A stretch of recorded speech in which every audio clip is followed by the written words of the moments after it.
Mike Gould here, Mayor of Hounds Town USA, President of Dean of Students at Hounds Town University. We're here with our friend TWIX, Twix.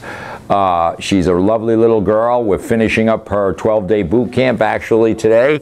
So she is in a place that we designated that she has to go. The only place a dog in our world gets a morsel of food is when it goes to its designated place. And then once it's in its designated place, it can't get up until we release it. So I obviously prefer the dog going into a crate because a crate is contained. So here this requires a little bit more work, but it's possible.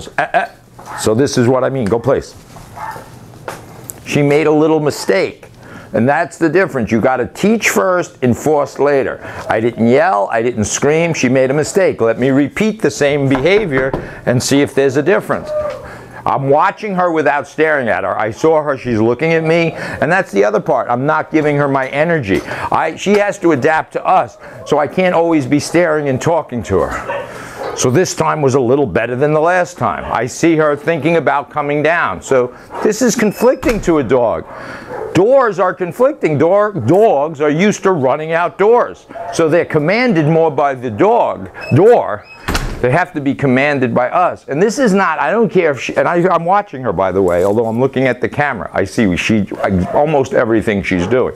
And this is why it's important. She uses her peripheral vision, we use our peripheral vision. In the wild, dogs are not staring at each other unless they want a confrontation of either play or fight. So it's unnatural to stare. Dogs shouldn't be stared at necessarily. That doesn't mean you can't look at them. I'm looking and I'm moving and I'm flailing. And if I walk like this, that's how the dog has to be. So dogs, we talk about having to adapt to us. We're going to go outside in a minute. Understand, this is my food, so everything is ours, and this is not oppressive dog training. This is teaching a subordinate member to stay over there so she doesn't get in trouble. She won't have to fight the wolf. I'm going to drop this. My guess is she's going to get up. Maybe not. And this is a big thing. And it's again, notice I'm not yelling, screaming. I'm watching her. Now I'm going to pick it up. She may make a mistake. Mistakes are different than intentional acts of disobedience. And also with her especially, you do have to distinguish fear from disobedience, because when we go outside you're going to see certain things she's afraid of, and fear and disobedience look very similar. So now when I'm ready, I pull up my pants, I'm going to get my cup of coffee. She has to work around me, right? So the therapy dogs, the blind person has no, whatever, you understand. The blind person can't automatically see, so the dog has to adapt to the blind person. Now, I'm going to release my little girl by just getting low and saying, okay, good girl, baby, and I love her. Leash and collar is on all the time. So now we can enforce behavior. Now she's looking for the food that's there. So this hasn't sunk in 100% with her. Now she's back over there, and I don't want her there. So I'm going to sit on my couch, and I'm going to say, okay, girl, what a nice girl. So if you look at her demeanor, does she look like she's been beaten here or hit over the head? No. Now I'm going to love her. I'm going to play, but I never touch a dog. Watch. Good girl, baby. If her, her 4 feet are always on the ground. I can't get her to jump on me. So we got a little more in this session, in this training session with Twix, we got a little more in. So in other words, some people are adverse to the crate and some dogs are adverse to the crate. So I use the map, but the dog always has to be comfortable in the crate. Meaning, now if I want to go take a shower, or you're having a party, or you're having children, or whatever the case is, now I can go, I don't have to worry about Twix. I don't have to stress out. I can go in the shower. I know when I come back, she'll be in a very safe, secure spot in her den. Same thing. I come back, I release her. She can't come out without permission. And she's a little confused. This isn't solidified in the dog's head. This is 12 days. This isn't 3 weeks or 3 months. I'm going to release her by doing what? Saying, okay, good girl, baby, good. And then I love her. She's nice and clean. She just came out of the bath. Notice she's not jumping. I don't think I could get her to jump. And if she did, what would I do? I'd pick up my leash. Let's see. Good girl. Go place. Please, please, please, please, please. Good. What does she get when she goes in there? A treat. Her food. Everything comes. And notice it's the same bed, so in theory we can do that. All right, so you get the idea. Leash and collar is always on. If I was going to leave for the day, I'd unhook the leash. But other than that, even when I'm home, I leave the leash on while I can supervise her. I'm releasing her now, so be part of our family. Okay, good girl, and that's the end of it. All right, we're concluding our second part video. So we have all the things in place. The heel means walk in a certain place in the pack and never put tension on the leash. So again, in 12 days, not everything is solidified, but a lot of the behaviors we started to set in the dog's mind. So what we're going to do is put it all together. It's like a dance. It's a choreographed dance, but I have to think first. So I can't take my coffee right now. I can't take my pocketbook with me right now. So I have to think of the dog first. So the first thing I want to make sure the dog is relaxed. He's calm. He's not overstimulated. Then the dog will watch my hand because we have opposing thumbs. So Twix needs me. Needs you to get them food, to get open doors. They don't have opposing thumbs. If they did, we'd be in a hole. I'd be out of business. I open, but just because I open, it's not an invitation to come out.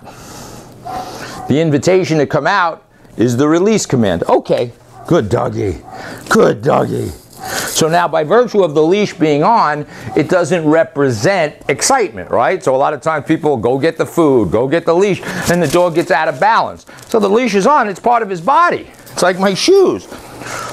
So we're getting ready for a walk outside. I make sure I have the right equipment on. This is the only collar you should be using. If he grows out of it, get another one from us. We sell these. That's important. It's not because I make money on them. I don't. But if you use a different type of collar, it's like not having brakes in your car. So notice my energy here. I'm going to step out with my left. The dog's going to follow me. I'm going to stop at the door. He's going to sit. She. Let's see. Heel. I stop. Notice my energy. I step out my right foot and I open the door. She should not get up. I relax. Now, if I'm running late for a doctor's appointment, this isn't a good time. Dogs don't do good with excitement and inconsistency. So she's just, look, you can read her wonderfully. I'm stepping out my left foot. The left foot is the trigger, the command to move, like this. I stop here. Sit. Trick. Now, this is different. We're in an enclosed hallway. I step out my right. Sit. Now she sees outside, I'm going to correct a little. Sit. It's important to slow her down. Now I'm stepping out my left and off we go. Let's go. Okay, so today is a very windy day. What happens in wind? Leaves are blowing, plastic bags, plastic bottles. What are these to a dog? The animal brain. They're prey sometimes. Dogs that chase leaves all day long. I have dogs that see plastic bags blowing in the wind and they're afraid of it because they think it's an animal. So just for reference, we're going into a very busy area. We're going to walk by storefronts. What does the dog see in the storefront? His own shadows. He could become fearful of that. So we praise good behavior and we correct bad. Let's cut. This is how we go. Good doggy. She's on my left. She's doing great. There's a pterodactyl, which you call a train. Here comes the dreaded mailman. This is all difficult for the dog. Now I'm nice and relaxed. When I go down here, when she sniffs, I correct her. That's important. When she's sniffing, that means she's distracted. And that's when dogs are vulnerable to be eaten by the wolf. Once we get to where we're going, she can sniff all she wants. This is amazing. My shadow, her shadow. I'm going to slow down. I'm going to slow down, come to a stop. She sits. I step out my right foot. She stays. So she's distracted by the camera, but she's not reacting to the camera. This is difficult conditions for an animal. But she's dealing with it. And the ability of her to deal with something is important. Heel.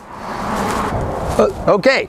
Healing, Dick indicates where the dog is at. Meaning the dog should be able to adapt to my energy. Look at my hands. I can go fast. The dog is adapting. I can go normal.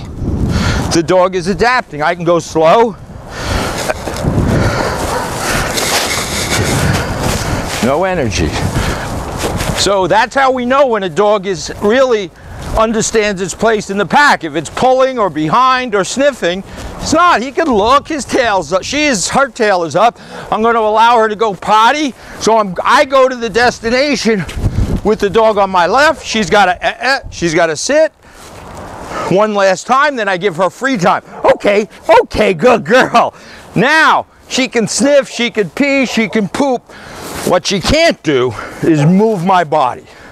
So she has a 12-foot radius right here, this little area to pee and poop. As we graduate to high school, we give her more space, just like we do with kids. More response. Good girl, babe. And she's cold, it's windy. This place is like the Wizard of Oz here. The other side to this structure is play.